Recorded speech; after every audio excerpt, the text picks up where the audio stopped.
Sir అసలు ఈ సీన్లు పుష్ప 2లో లేవు కదండి సార్. ఎవడికి తెలుసు తీసింది చూడాలి నువ్వు అంతే. ఇంకా మొదలు పెడదామా? Pushpa part 1 and Shekhawat Pushpa ego class end అవుతుంది. షికావత్ అనే పవర్ఫుల్ ఈగోయిస్ట్ ఆఫీసర్కి పుష్ప బట్టలు ఇప్పి రోడ్లో నడిపిస్తాడు. పుష్ప 2 కూడా అదే ఫైర్లో స్టార్ట్ అవుతుంది అనుకుంటాం, కానీ అవ్వదు. సినిమా స్టార్ట్ అవుతానే పుష్ప ఇంట్రొడక్షన్ సీన్ అయితే ఉంటుంది. ఓకే, పర్లేదు అనిపిస్తుంది. ఆ తర్వాత షెకావత్ ఇంట్రొడక్షన్ సీన్ ఉంటుంది. నేనైతే షెకావత్ని ఒక గబ్బర్ సింగ్ రేంజ్లో ఊహించుకున్నాను, కానీ అతను ఒక కమెడియన్ విలన్లా చూపించారు. అది ఎందుకో నాకైతే అర్థం అవ్వలేదు. ఫస్ట్ హాఫ్లో పుష్ప తన పని తాను చేసుకుంటూ వెళ్ళిపోతూ ఉంటాడు.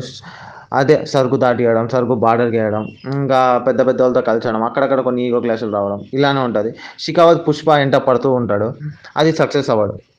కానీ ఇంటర్వెల్ బ్లాక్ మారుతాం. షికావత్ వర్సెస్ పుష్ప ఇంకా చాలా పెద్ద ఈగో క్లాష్ అయితే అవుతుంది.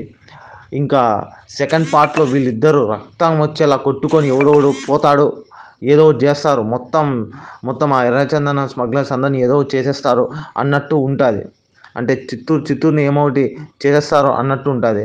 కానీ సెకండ్ హాఫ్ ఓపెన్ అవగానే ఒక 30 minutes తర్వాత షికావత్ కనిపించడు. సినిమా ఎటో వెళ్ళిపోతూ ఉంటుంది. ఒక ఎపిసోడ్ వస్తుంది, అదే జాతర ఎపిసోడ్ అని అంటారు కదా, ఆ జాతర ఎపిసోడ్ని చాలా బలవంతంగా ఇరికిచ్చారు. ఎందుకంటే సినిమాని 20 నిమిషాలు ఎలాగో అలా ముందుకు తొయ్యాలా అనే దాని మీద ఆ జాతర ఎపిసోడ్ అయితే పెట్టినట్టుంది. జాతర ఎపిసోడ్ బాగానే ఉంది, కానీ మరి అది సినిమా రిలేటెడ్ అయితే కాదు, అసలు సినిమాకి సంబంధించింది కాదు, ఎటో వెళ్ళిపోతుంది. అక్కడ జాతర ఎపిసోడ్లో ఇంకో విలన్ వస్తాడు. ఇంకా ఆ విలన్ని చంపడం ఎటో వెళ్ళిపోతుంది సినిమా చాలా. ఇంకా పుష్ప అనే అతను ఒక 3-4 విలన్ని తయారు చేసుకుంటాడు అన్నట్టు చూపిస్తారు. ఇంకా పుష్పనే సడన్గా ఎండ్ చేస్తాడు ఈ పార్ట్. ఇలా పార్ట్ 2ని ఎండ్ చేసే బదులు మనకి ఫస్ట్ ఒక టీజర్ రిలీజ్ అయింది, గుర్తుకుందా? ఆ టీజర్లో సడన్గా ఒక చిరుత తిరుగుతుంది. అలా వెంటనే పుష్ప ఇలా తిరుగుతాడు, అంటే పుష్ప బతికే ఉన్నట్టు చూపిస్తారు. కానీ ఆ సీనే లేదు ఇక్కడ.